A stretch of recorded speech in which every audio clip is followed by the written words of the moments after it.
Bien chicos, vamos a continuar por aquí. Miren, lo que vamos a poner aquí es los grupos sociales. Así como hace un momento hemos visto la organización política, lo que vamos a ver ahora es la organización social. ¿Ok? Tienes que tener en claro que en una pirámide social, en una pirámide, se agrupan a las personas de acuerdo a la cantidad y de acuerdo a su... de acuerdo a sus ingresos, de acuerdo al poder que tienen, ¿no? Por eso es que se utiliza una pirámide para agrupar a todos los segmentos que forman parte de un lugar, de un pueblo, de una sociedad. Si te das cuenta, en esta pirámide, en la parte superior tienen que ir las personas que tienen más poder y en la parte inferior los que tienen menos poder y obviamente en la base los que no tienen poder alguno. Aparte de ese poder, también se ve en cuanto a cantidad, porque usualmente los que tienen que poder son personas o es un grupo de personas que en cantidad son menores, ¿no? En cambio, las personas que tienen menos poder, usualmente el pueblo, son las personas que hay más en cantidad en una sociedad, ¿no? De esa manera, esta pirámide nos tiene que servir para agrupar a las diferentes personas dentro de la sociedad romana. Por ejemplo, hace un momento habíamos dicho que aquellas personas que fundaron Roma y sus descendientes van a ser los que tienen todos los derechos políticos, van a tener las mejores tierras, son los que dirigen al ejército, son la clase privilegiada. A esas personas se les conoce con el nombre de los acá lo ponemos, con el nombre de los patricios. Te das cuenta que está en la parte superior y te das cuenta que no son la mayoría de la sociedad. Sin embargo, los patricios son los que tienen el poder.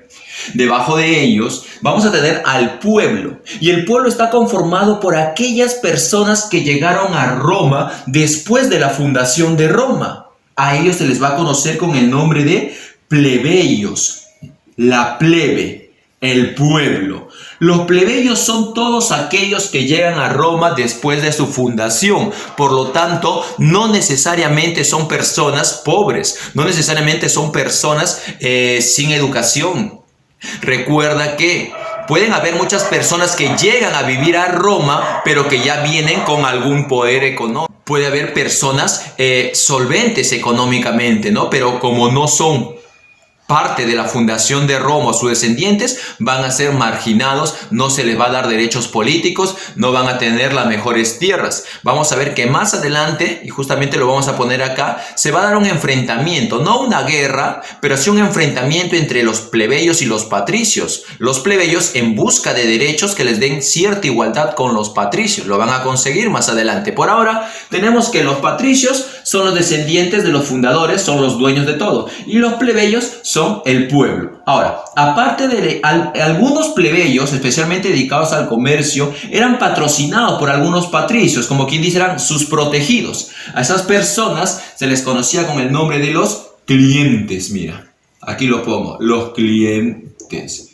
Y la base de toda sociedad, ¿quién va a ser? Siempre va a ser el esclavo, ¿no? Los esclavos en la parte inferior. Ahora resulta que muchos esclavos van a lograr obtener su libertad, ya sea por recompensa de algún patricio, ¿no?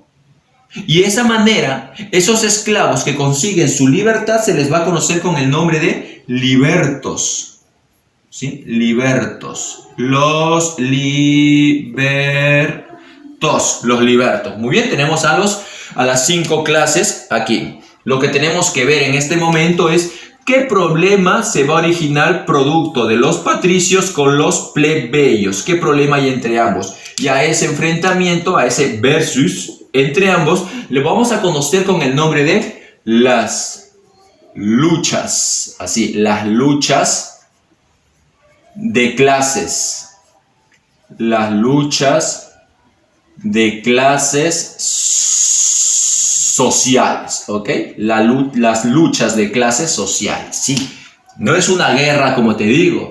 Profesor, cada uno con su ejército, civil war, ¿ah? Una guerra civil. No va a haber una guerra aquí. Lo que sí va a haber es que plebeyos con mejor condición económica, ¿no? Y junto a aquellas personas, quizás agricultores, ¿no? Se van a juntar intereses y van a decidir protestar en busca de algunos derechos. Se van a marchar de la ciudad y van a protestar en un monte llamado el Sacro. A partir de esas protestas, el patricio va a entender de que necesita el plebeyo, necesita el pueblo, obvio, ¿no? Para que ellos mantengan su estatus de clase dominante, de privilegiados, tiene que haber alguien a quien dominar, ¿sí o no? Tiene que haber un pueblo, pero si los plebeyos se marchan de la ciudad, porque eso es lo que amenazaban, marcharse de la ciudad y formar su propio pueblo. Si es que hacen eso, el patricio sale perdiendo. Por lo tanto, el patricio empieza a negociar después de las protestas del Monte Sacro. Van a durar muchos años.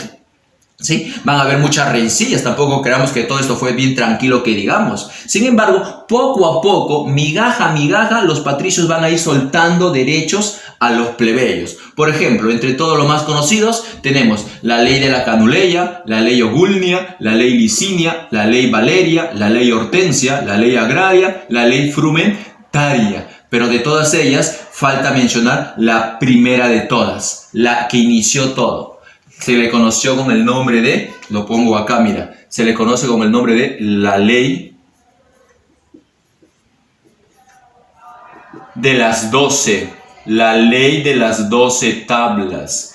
Dice la ley de las 12 tablas, la cual fue elaborada por un grupo de hombres conocedores de leyes, unos juristas, se les llaman los decemvirus. Estos van a elaborar justamente pues en tablas, es donde se escribe, donde se va a impregnar estas leyes, ¿no? Las primeras leyes que van a buscar cierta igualdad entre patricio y los plebeyos. Posteriormente, los plebeyos van ganando, por ejemplo, el que puedan contraer matrimonio con un patricio. Pues no un plebeyo con un patricio, no una plebeya, ¿no? Con un patricio, se sobreentiende, pues, hijo, ¿ya? Se sobreentiende. A esa ley se le conoce como la Canuleia. Por lo tanto, esta otra ley, lo que permite es el matrimonio mixto, la ley del matrimonio entre un patricio con un plebeyo. ¿Ok? Con un patricio y un plebeyo. Es decir, que antes de la ley de la Canuleia no podía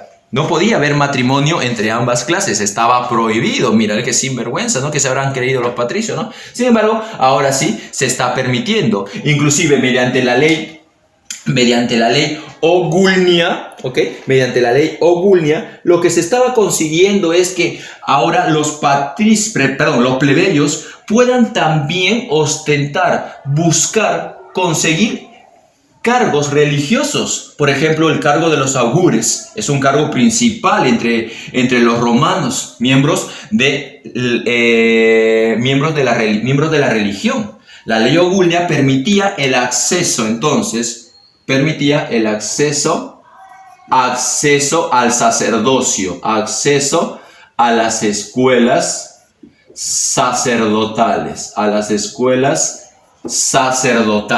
La ley Licinia permitía más todavía. Si bien la ley Ogulnia estaba por fin permitiendo de que hombres del pueblo puedan también ascender al cargo de sacerdocio, al cargo de augures, por ejemplo, ¿no? Al acceder a las escuelas sacerdotales, la ley Licinia iba más lejos todavía, porque esta ley lo que permitía era ostentar cargos políticos, algo que durante muchísimo tiempo estaba reservado solo a los patricios. Y estos sinvergüenzas, por ser descendientes de los fundadores de Roma, tenían todos los cargos políticos. Ellos eran ¿te acuerdas qué palabra te dije hace un momento?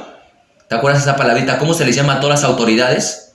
Se les llama también magistrados, ¿sí o no? El cónsul, el censor, el cuestor, los pretores, el edil, todas las autoridades que existían, todos los magistrados están reservados para los patricios. Sin embargo, por fin, gracias a la lucha de clases sociales, se consigue la ley Licinia, la cual permite el acceso de los plebeyos a cargos políticos. Para ser más preciso, permite el acceso, mira lo que permite, permite el acceso, acá lo pongo, mira, el acceso al consulado.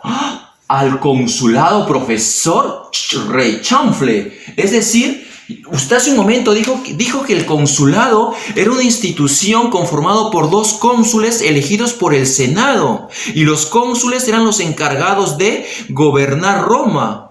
Muy bien, estás atento. Quiere decir que a partir de este momento, en Roma, los 2 cónsules que gobiernan ya no son de origen patricio, sino uno de origen patricio y uno de origen plebeyo. Gran logro para los plebeyos, ¿o no? Mira cómo van consiguiendo, ¿sí o no? La ley de las 12 tablas le permiten cierta igualdad, les dan muchos derechos sociales la ley de las 12 tablas. Con eso se empezó todo. La ley Ogulnia le permite el matrimonio y de esa manera, al casarse un plebeyo con un patricio, sus hijos ya obtienen más derechos, ¿sí o no? Surge la aristocracia romana. Mediante la ley Ogulnia ya ingresan a la parte religiosa. Mediante la ley Licinia ingresan a la parte política. Entonces, mira, cada una de estas leyes está dando un gran paso en favor de el plebeyo. La ley Valeria sentencia más todavía, porque esta ley lo que te va a permitir es que te puedas defender. Es decir, si algún magistrado, ya sabes lo que es un magistrado, es una autoridad política, ¿sí o no? Si algún magistrado sentencia algo en contra tuyo, es obvio de que eso era irrebatible. Si alguien te sentenció a algo, si alguien te multó con algo, ¿no? Algún magistrado, caballero uno del pueblo, agachaba la cabeza y tenía que aceptar nada más. Pero ahora, gracias a la ley Valeria, lo que se consigue es nada más ni nada menos que la apelación. ¿Sabes lo que es la apelación? ¿Sabes lo que es apelar?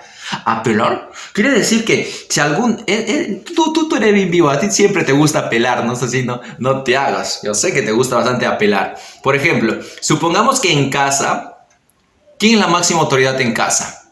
Vamos, ahí está. Si en este momento está a tu costado, está escuchando y está inflando el pecho. ¿Papá o mamá? ¿Quién es? ¿Quién es la máxima autoridad? ¿Puede ser mamá? Puede ser papá. Supongamos que tú has querido que te den permiso para salir. Mamá, voy a ir un rato. Mamá, voy a ir un rato No, mejor papá. Papá, voy a ir un rato a jugar con mis amigos. Una media horita nada más. En verdad te vas a ir como 2-3 horas. No, media horita y regreso rápido. Voy y vuelvo. Esa es la típica de todos, ¿no? Voy y vuelvo. Pero ese voy y vuelvo demora como 3-4 horas. Entonces, voy y vuelvo, papá, voy y vuelvo. Y papá, no, hijo, no. Hoy no. Ya saliste ayer, anteayer, todos los días. O sea, ya te quedas. No sales. Papá, pero no, es mi decisión. ¿Y qué cosa hace el hijo bien bandido que hace? Como papá le dijo que no, el hijo, ya papá, está bien. Y rápidamente se va donde la mamá. ¿A qué está yendo donde la mamá? A apelar. Es decir, a buscar que otra autoridad de la casa, y quizás superior, o quizás de igual poder, le pueda cambiar el veredicto que le han dado, porque tu papá, la autoridad de la casa, el magistrado, te ha dicho que no te da permiso en esta oportunidad. ¿Y qué cosa debes hacer tú? Lo normal, lo aceptas. Pero ahora, gracias a la ley Valeria, lo que te está diciéndote esta ley es de que puedes apelar. Puedes ir donde mamá y decir, mamá, mira, el magistrado macho, el alfa, el varón, me ha dicho que no puedo salir, mamá, ya pues, tú eres la que mandas aquí, ¿no? No, tu autoridad, ¿no? Siempre sobón, ¿no? Siempre sobón. Y la mamá, está bien, hijito, puedes ir. ¿Sí? Te puede dar el permiso. O puede que también diga, no, si papá dijo que no vas.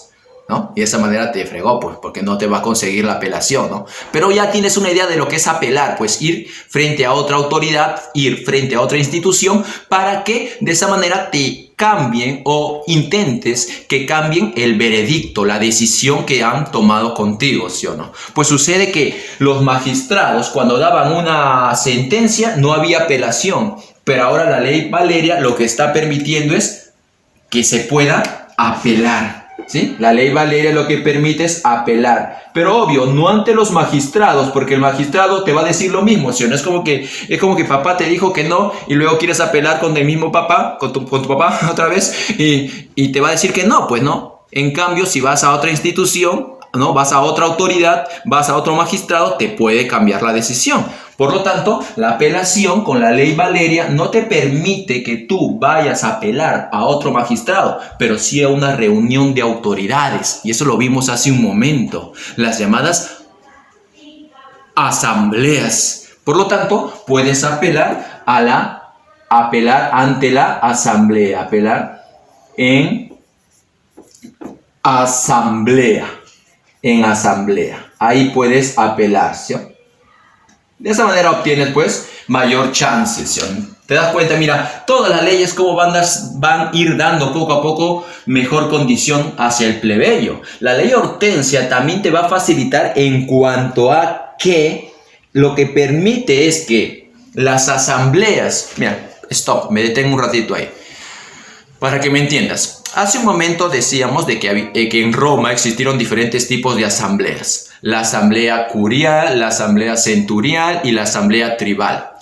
Mencionamos que la asamblea curial era aquel tipo de asamblea en la cual se reunían representantes de los patricios, solo patricios, ¿no? Los más adinerados, los que se creían lo máximo. Y en esas reuniones curiales ellos veían asuntos religiosos y tomaban decisiones religiosas con carácter de ley, ¿no? Para que luego se apruebe. Punto. En la asamblea centurial se reunían no solamente representantes patricios, sino también representantes del pueblo, plebeyo, y de esa manera veían asuntos de la magistratura, es decir, para elegir magistrados. Y la que aparentemente venía a ser la de menos importancia, la que tenía menos poder, era la tercera asamblea, que era la asamblea curial. También se les llama comicios, asambleas o comicios. La asamblea tribal, ojo, escucha, tribal, estaba conformado por representantes del pueblo, por plebeyos.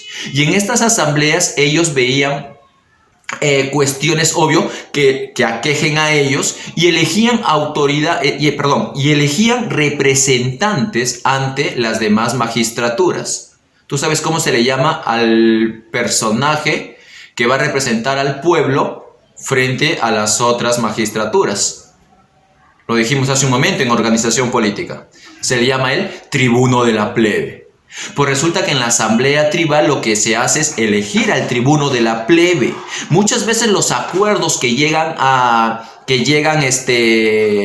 conseguir estos representantes, a eso se les conoce como plebiscitos. Pero muchas veces no tiene rango de ley o no tiene mucha importancia a estas asambleas hasta que surge la ley Hortensia, porque la ley Hortensia lo que permite es que las decisiones de la asamblea tribal ahora tengan rangos de ley, le da mayor peso, le da mayor rango, le da mayor importancia. De ahí que vemos la importancia de la ley Hortensia. Los acuerdos de la asamblea tribal, es decir, los plebiscitos, ¿no? Así se le llama. Los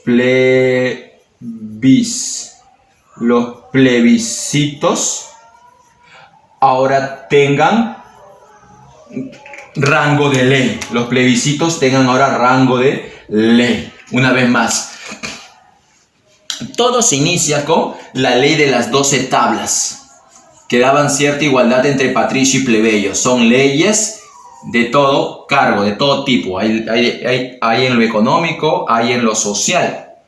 La ley que daba cierta unidad social era el matrimonio, la ley de la canuleia.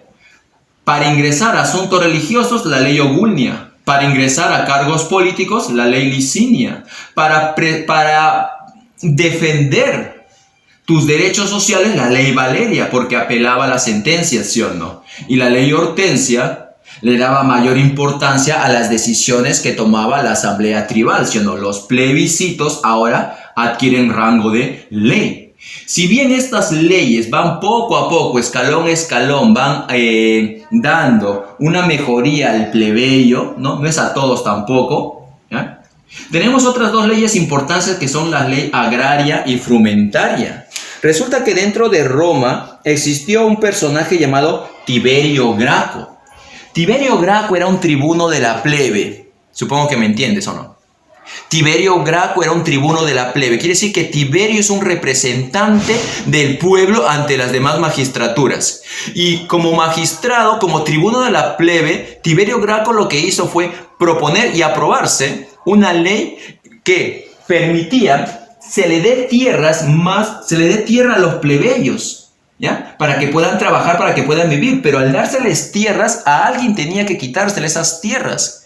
Y quienes tienen grandes cantidades de tierra son los patricios. Los patricios veían afectados sus intereses. No les va a doler económicamente, pero egoístas ellos no quieren compartir la abundancia que tienen. Por lo tanto, esa ley agraria que favorece al pueblo no conviene a los patricios. Conclusión, ¿qué hicieron con Tiberio Graco?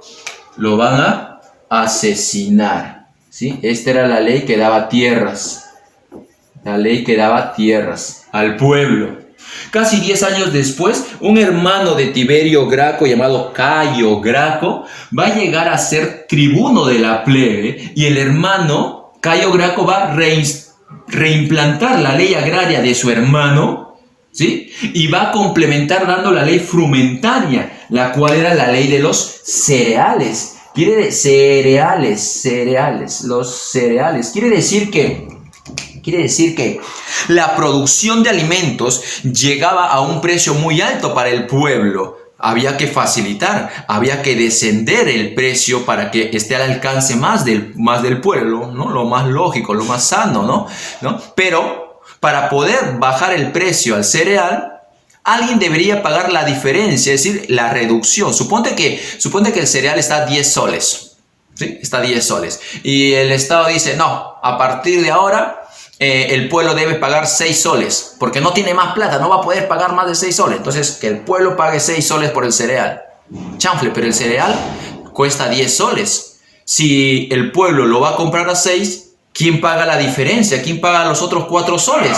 Ah, pues que lo pague el Estado. Para eso somos el Estado. A eso hoy en día, hijo, se llama subsidio. Y muchos gobiernos hacen eso. Muchos gobiernos lo que hacen es subsidiar los precios. El precio de muchos productos está muy alto, entonces, ¿qué hacen? Bajan el precio para que esté más al alcance del pueblo, pero la diferencia lo paga el gobierno. Pues resulta que la ley frumentaria lo que buscaba era algo parecido, bajar el precio de los cereales y la diferencia lo paga el Estado. Conclusión, esto perjudicaba a un Estado controlado por los patricios. Al verse afectado, ¿qué cosa hicieron con Cayo Graco? También le dieron vuelta, así como a su hermano tiempo atrás. Por lo tanto, estas son las principales leyes que se consiguen gracias a las luchas de clases sociales, en las cuales los plebeyos, ¿te acuerdas que te dije? Protestaron en el monte sacro. ¿Ok? Bien, ahora pasemos a la parte para muchos más importante, que es la expansión romana. Vamos para allá. A ver, pasamos aquí, miren.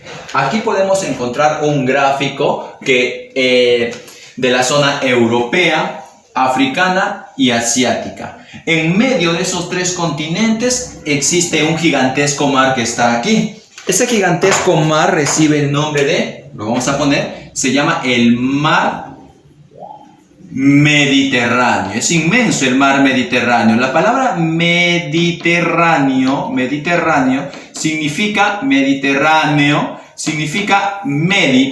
terráneo, tierra, es decir, en medio de la tierra, ¿no? Y te das cuenta que recibe ese nombre debido pues a que está todo rodeado de los continentes. Ahora, en la parte europea, que es la parte que nos interesa en este momento, este lugar que se encuentra aquí, que actualmente es España y Portugal, en la antigüedad le vamos a llamar Hispania, ¿ok? Es la región hispana. Hispania. Lo que actualmente viene a ser Francia se llamaba las Galias.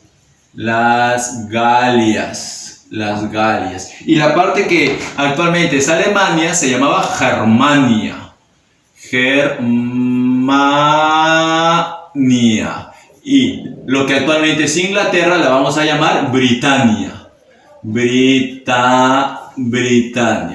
Por lo tanto, te das cuenta que esto es una isla, razón por la cual todo lo que está a su alrededor es mar, es agua. Actualmente le llamamos Océano Atlántico, hacia allá va, gigantesco. Y toda esta parte que tú ves acá viene a ser el mar Mediterráneo, señor. ¿Te das cuenta? No, todo esto, mira. Todo esto es el mar, hasta allá, señor. Todo esto es el mar Mediterráneo. Por lo tanto, esto de acá vienen a ser pequeñas islas. Sucede que esta isla de acá se llama Córcega. Yo le pongo la C nada más, mira. Córcega. Esta otra se llama Cerdeña. Y esta otra isla que es más grande se llama Sicilia. Le voy a poner la S nada más. Ahí, Sicilia. Bien, la clase pasada hemos visto nosotros la ubicación geográfica de Roma en la península itálica. Hicimos ahí a Italia mucho más grande.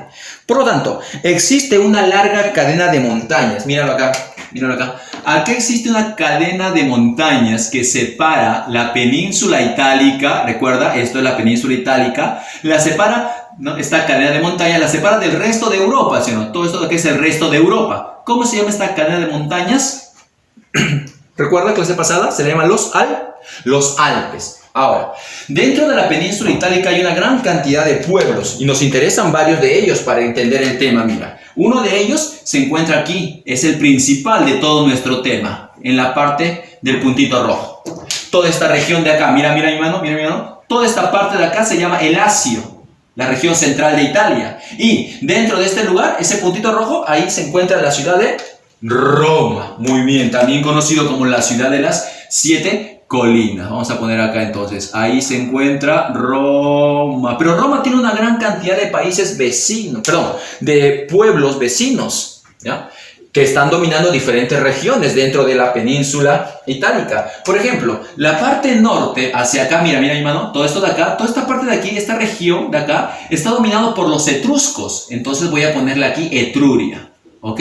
No vayas a pensar que Etruria solamente es el puntito rojo, ¿ya? Sino lo voy a poner como referencia nada más. Ahí está la Etruria. La Etruria. Los etruscos dominan todo este lugar. Los etruscos son un pueblo. Por lo tanto, ese pueblo fundan varias ciudades. Hay varias ciudades etruscas. Es como decir, el Perú es un pueblo. Y los peruanos han fundado muchas ciudades. Han fundado Villa María, Villa El Salvador, Chorrillos. Han fundado muchas regiones como tal, etcétera, ¿sí o no?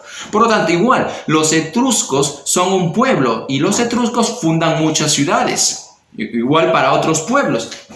Ahora, hacia la parte oriental de la península, porque mira, esto es la parte occidental, hacia acá, hacia el mar Tirreno, y esto es la parte oriental de la península itálica, hacia allá, hacia el mar Adriático, Sucede por aquí están otros llamados los umbros. Vamos a ponerle la U nada más. Los umbros, la U, ¿ok? Los umbros. Y toda esta parte de aquí, mira mi manito, todo esto de aquí, la parte oriental, está controlado por los samnitas. ¿Ya? Los samnitas. Tenemos entonces a romanos, etruscos, umbros, samnitas, y la parte sur de Italia, esto de aquí, está controlado por los griegos. Sucede que Grecia está acá, hijo. Mira, esto de acá es Grecia. Pero los griegos durante su expansión lograron fundar muchas ciudades fuera de Grecia. A eso se les llama colonias. Pues sucede que los griegos fundaron colonias en esta isla llamada Sicilia. Por ejemplo, una de las ciudades griegas o colonias griegas fue la colonia de Siracusa. Otra se llamaba Agrigento, por ejemplo. Esas son ciudades griegas que están acá en la isla de Sicilia. Pero también hay ciudades griegas en el sur de Italia acá. Por ejemplo, de todas, la más conocida acá, mira, se llama Tarento. ¿Ok? Aquí está Tarento. ¿Y acá qué cosa está? Aquí está Siracusa. Le voy a poner Siracusa. A ver, vamos a recapitular para poder entender la expansión romana. La península itálica está conformada por una serie de pueblos que dominan diferentes regiones de Italia. Hacia el norte tenemos a los etruscos, toda la región, tenemos a los umbros. Hacia la parte oriental tenemos a los samnitas y hacia el sur tenemos a los griegos. De todas las ciudades griegas o colonias griegas tenemos a Tarento. O en la isla de Sicilia tenemos a Siracusa, no es la única por si acaso. Toda la parte dominada por los griegos, es decir, el sur de Italia, y las ciudades que están en la isla de Sicilia, todo ello se le conoce con el nombre de la Magna Grecia. ¿Sí? Grecia Magna se le llama, Grecia Magna. Ahora, hay que entender que estos pueblos, romanos, samnitas, umbros, etruscos, griegos, son pueblos y que estos pueblos fundan ciudades. ¿Ok? Por ejemplo, entre los etruscos, una de las tantas ciudades que van a fundar es la ciudad de Veyes. La ciudad de Veyes. Mira, Veyes está por acá, mira. Veyes está por acá. Aquí está Veyes. Ahí está Veyes. Eso de ahí es una ciudad de origen etrusco. Lo voy a poner del mismo color, ¿ya? Mejor, mira. Así. Listo. Los etruscos. Ahí están los etruscos. Veyes. Ahora, un dato más. Esta parte de acá se llama la región de Lacio. Y dentro de la región de Lacio hay muchos pueblos latinos. Los romanos son los principales. Y los romanos van a formar una alianza con los otros pueblos latinos. La Liga Latina se va a llamar. ¿Ok? Bien, hasta ahí espero que hayas entendido, ¿sí? Para poder entender la expansión de los romanos. ¿Cómo se va a iniciar todo esto? La expansión romana, por la península itálica va a constar de un largo periodo de muchas luchas sangrientas en los cuales van a haber grandes victorias romanas pero también grandes derrotas y que al final van a permitir fortalecer el poder de Roma y expandirse por toda la península durante la República. ¿Te acuerdas que en la clase pasada mencionamos de que al final de la monarquía romana los etruscos lograron desprenderse del dominio, los romanos lograron desprenderse del dominio etrusco al expulsarlos después del sacrificio de Lucrecia en tiempo del rey etrusco Tarquino? Pues bien, los romanos empiezan su expansión y van a llevar a cabo 3 guerras contra los etruscos. No es solamente una guerra, se van a dar muchos años. Y en muchos años se van a dar 3 guerras etruscas. Los etruscos eran poderosos y los romanos van a lograr vencerlos en estas guerras. El principal enemigo de los romanos era la ciudad etrusca de, ya te dije ya su nombre, la ciudad etrusca de Veyes, ¿sí? Este puntito de acá, vamos a poner aquí. Esta ciudad de acá se llama Veyes, así, Veyes.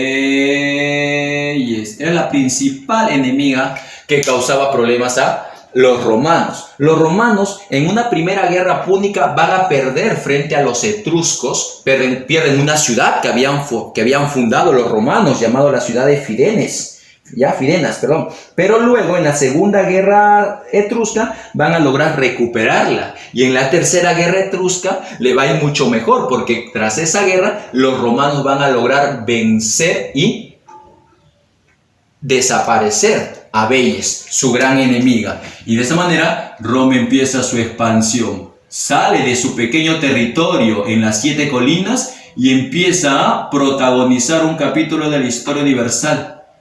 Pequeño todavía, pero ya ha logrado expandirse gracias a las guerras etruscas. Los etruscos no van a desaparecer. Los romanos han vencido, han acabado, han destruido una ciudad etrusca, pero los etruscos siguen dominando todavía la parte norte, con una salvedad, con una gran diferencia, que a medida que el poder de los romanos va creciendo, el poder de los etruscos se va a debilitar. A pesar de que ambos eran enemigos, tras estas guerras etruscas, los romanos y los etruscos se van a aliar. Mira, son enemigos, pero se van a aliar. ¿Por qué? Porque van a tener un enemigo en común más poderoso, los galos. Los galos son hombres que vienen de las montañas, que vienen de la cadena de montañas, ¿sí? Aquí están las Galias, los galos transalpinos y los galos cisalpinos. Los galos del cónsul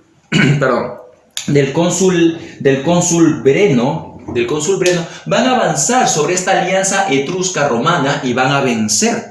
Los etruscos ya no eran ese pueblo poderoso de años atrás. Los galos van a pasar sobre los etruscos y van a lograr llegar a la propia ciudad de Roma. Mira, Roma cuando estaba empezando, ¿no? Sí, lo máximo somos, estamos expandiendo. De repente llegan los galos eran otro level, pues otro nivel. Los galos vinieron y le devolvieron a los romanos a su realidad, pues, ¿no?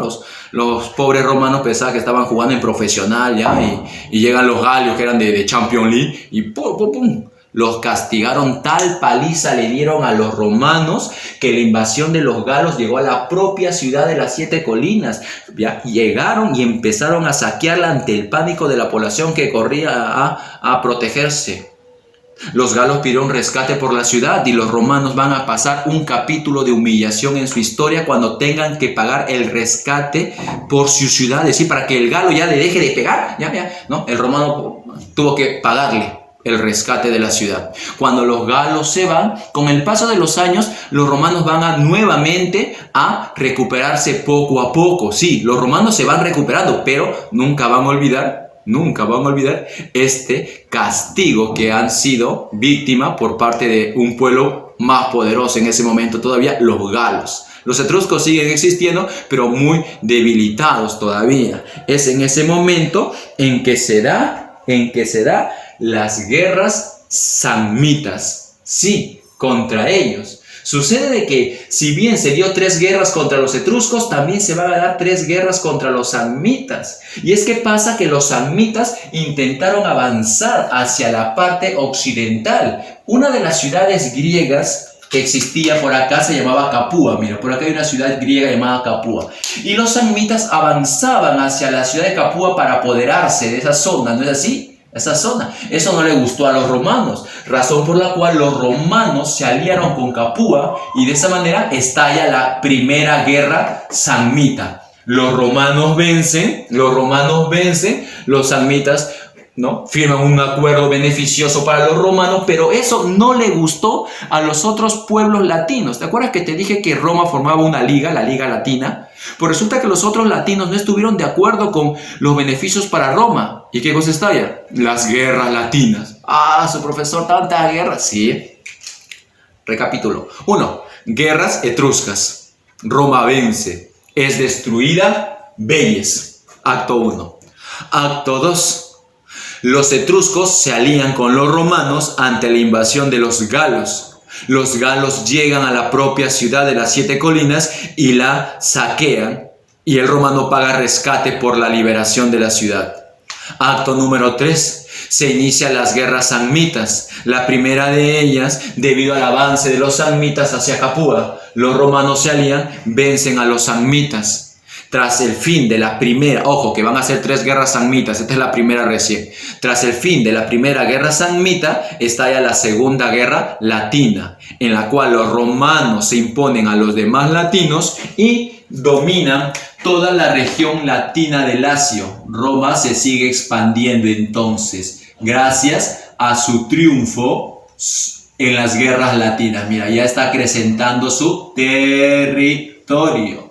Al pasar los años va a tener que estallar una segunda guerra samnita, y esta vez provocada por los samnitas que habían perdido la primera guerra. Quieren desquitarse, pues no quedan ahí con el revanchismo de querer recuperar lo que habían perdido frente a los romanos. Así que estalla la segunda guerra. En esta segunda guerra contra los samnitas, los romanos van a tener muchas derrotas. Entre ellas, la más recordada, la batalla de las Orcas Caudinas. En este lugar, los romanos van a ser acorralados en un desfiladero, como que dicen una zanja, ¿no? Van a ser acorralados y van a ser capturados gran cantidad de soldados romanos y van a pasar un capítulo de humillación. Por eso, otra vez, sí, ya parece que le hacen bullying a los romanos ya.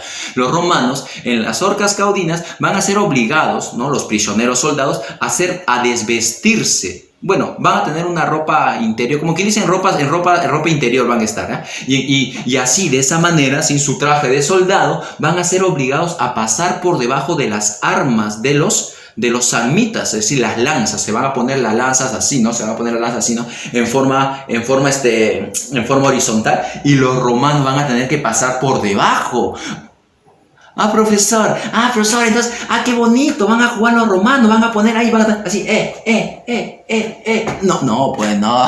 no, eso no, van a ser desvestidos y van a tener que pasar por debajo, una especie de callejón oscuro. ¿Has escuchado eso o no? Callejón oscuro, algo parecido. Claro que no va a haber golpe, pero sí va a ser, pues, una humillación para el romano, que frente a la burla, la risa de todos, semidesnudo, pasaba por debajo de las armas. Y de ahí surge ese término, pues, pasar por las armas, pasar un momento de humillación, pasar por las Orcas Caudinas, cuando los romanos caen ante los samnitas en esta segunda guerra contra ellos.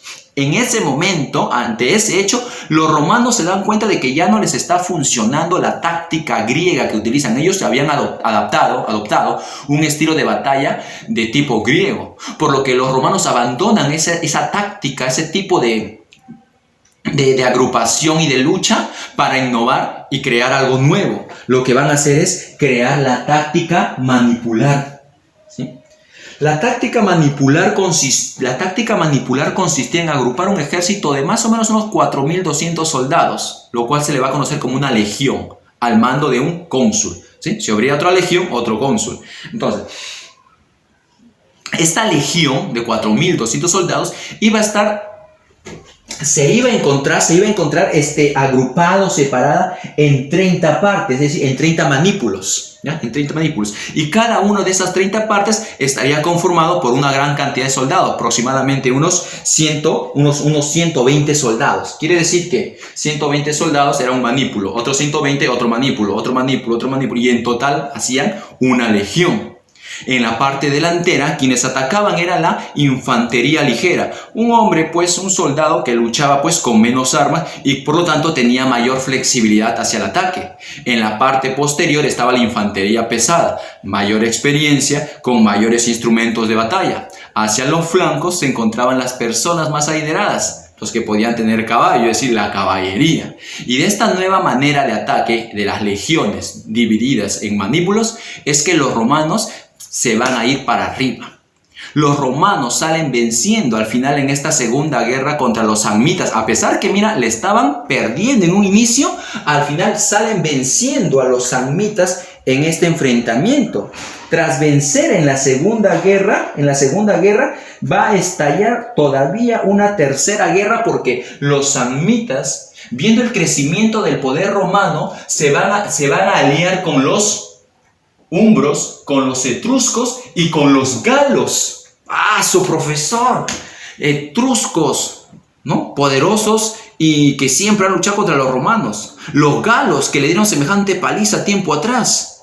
Los samnitas, que humillaron a los romanos en las orcas caudinas. Y los umbros, profesor, pobre Roma, felices los cuatro. No, felices los cuatro no, hijo, no. Más bien los romanos van a lograr vencer a estos felices los cuatro. Los van a vencer. Profesor, ¿Roma sola? Sí, Roma sola, porque ahora Roma ya está en otro nivel, ya nadie para Roma. Roma ya domina el ultra instinto ya. Y por más enemigo que se le aparezca, Roma ataca y logra vencer a todos ellos. De esa manera es que tras la tercera guerra samnita, los romanos vencen y se apoderan del flanco oriental de la península itálica. Cae territorio de los umbros, y años después Etruria, muy debilitada también, está dando paso al dominio romano. Conclusión, ¿quién es la nueva jefa? ¿Quién es la nueva dueña y señora del barrio? Roma. Domina toda la parte central en ambos flancos, occidente y oriente, y toda la parte norte de la península. Profesor, ¿y el sur? El sur no todavía, porque ahí está Grecia Magna, ¿sí o no? Ahí están las ciudades griegas. ¿Y dónde fue el problema? Que Roma había firmado con Tarento un acuerdo por el cual los romanos no enviarían barcos de guerra a esta entrada, a esta bahía, que es la bahía de Tarento. Y de esa manera habría una paz entre romanos y tarentinos. Pero sucede que los romanos, en un tiempo en el cual estaban luchando contra otro pueblo llamado los lucanos, envían barcos de guerra a esa bahía, lo que hace que los tarentinos reaccionen y hundan los barcos romanos.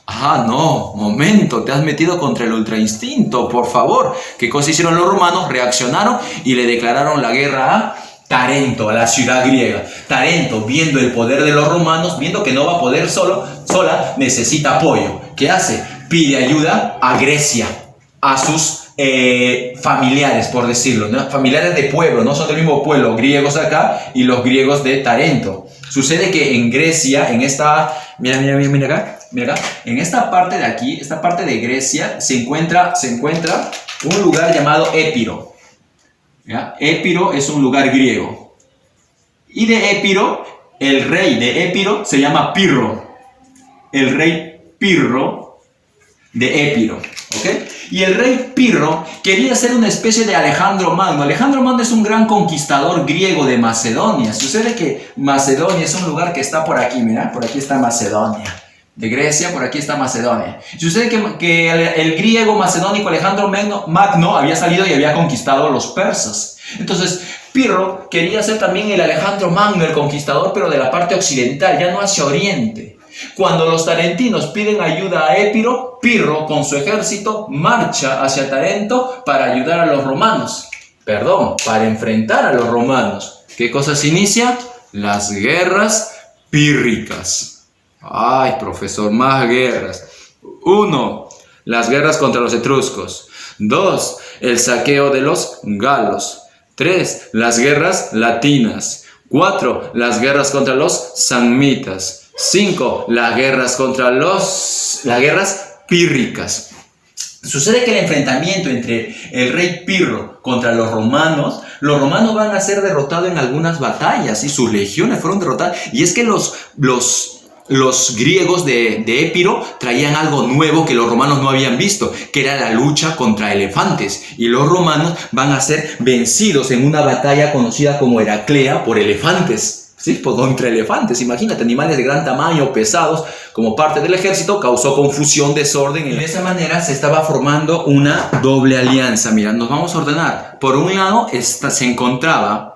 se encontraba Roma, ¿no? La nueva dueña y señora de casi toda Italia, en alianza con Cartago, una ciudad de origen fenicio que se encontraba en el norte del África y que dominaba parte de la isla de Sicilia, ¿no? Una alianza entre cartagineses y romanos para que luchen contra los griegos de Tarento, contra los griegos de Siracusa, eso es Grecia Magna, recuerda, y contra el rey Pirro de Épiro, contra ellos. Y de esa manera lucharon así. Al final, quien sale venciendo de estas guerras pírricas van a ser los romanos, van a ser los grandes, una vez más, los romanos.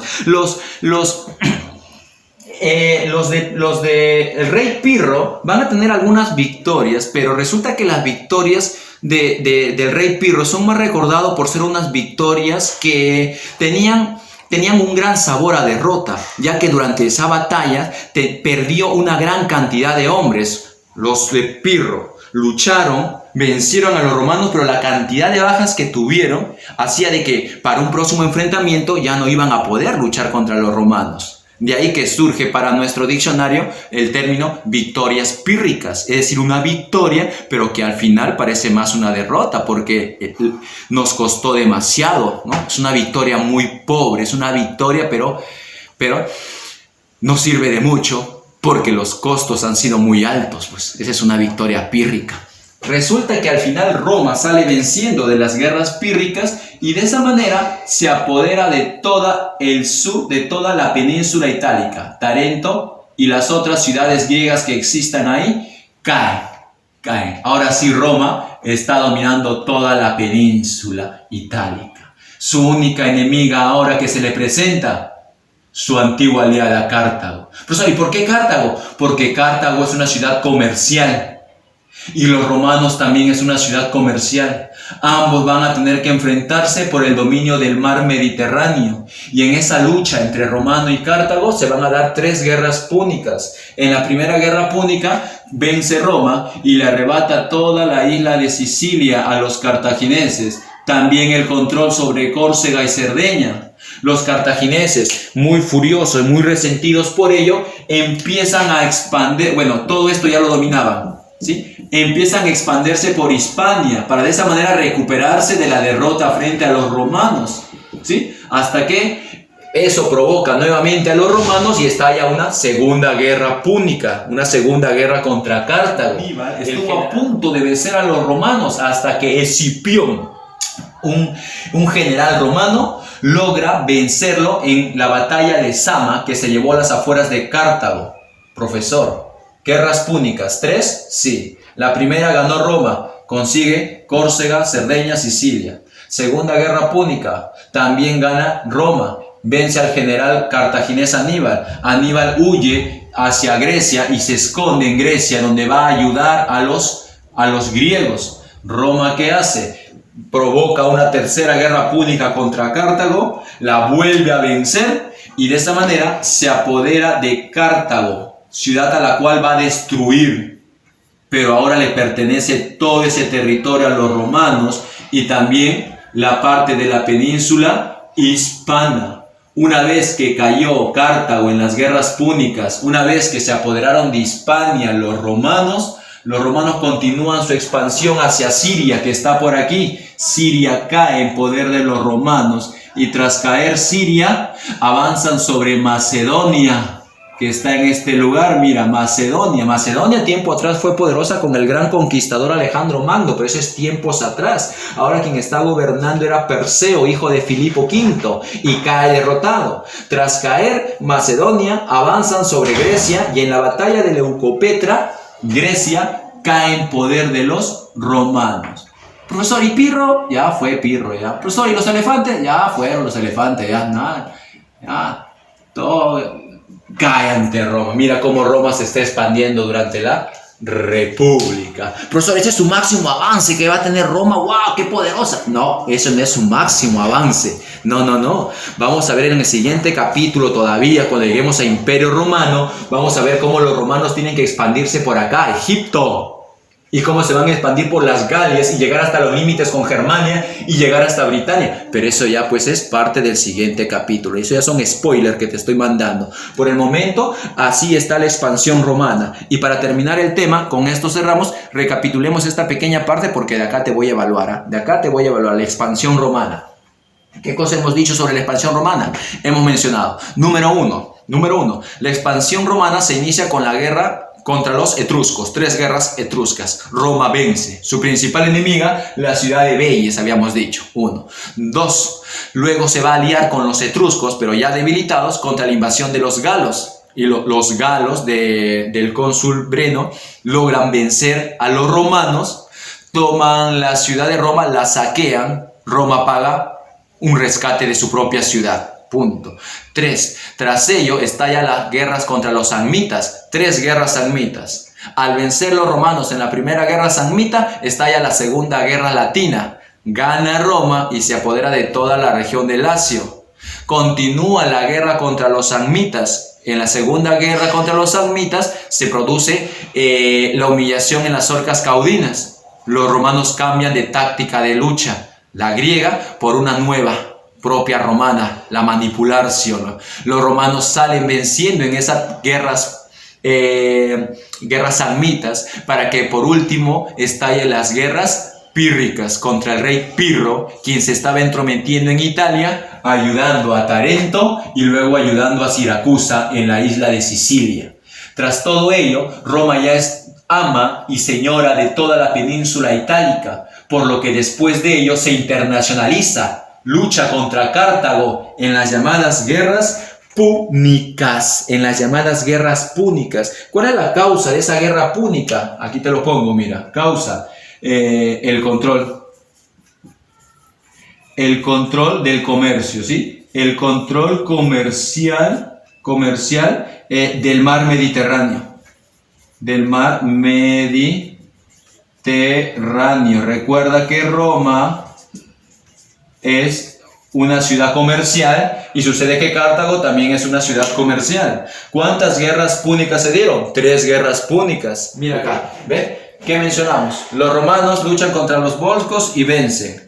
Llevan a cabo 3 guerras etruscas contra los etruscos y vencen a los etruscos. Se da la invasión de los galos. Los galos noción. Quiere decir que los romanos vencen a los volscos y vencieron los romanos. ¿Vencieron a los etruscos? Los desaparecieron.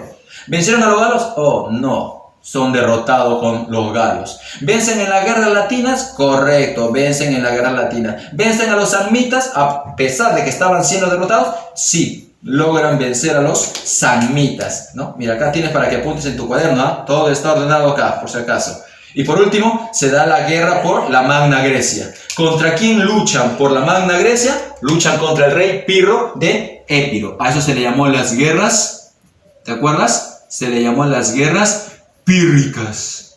¿Sí? Las guerras pírricas. ¿Quién gana? Roma. Una nueva victoria. Guerras pírricas contra los romanos. Luego que se dio la lucha por toda la península, se da la lucha por el Mediterráneo, es decir, por todo el alrededor del mar Mediterráneo. Se dan las guerras púnicas. ¿Quiénes luchan? Roma versus Cartago. ¿Cuántas guerras púnicas? 3 guerras púnicas.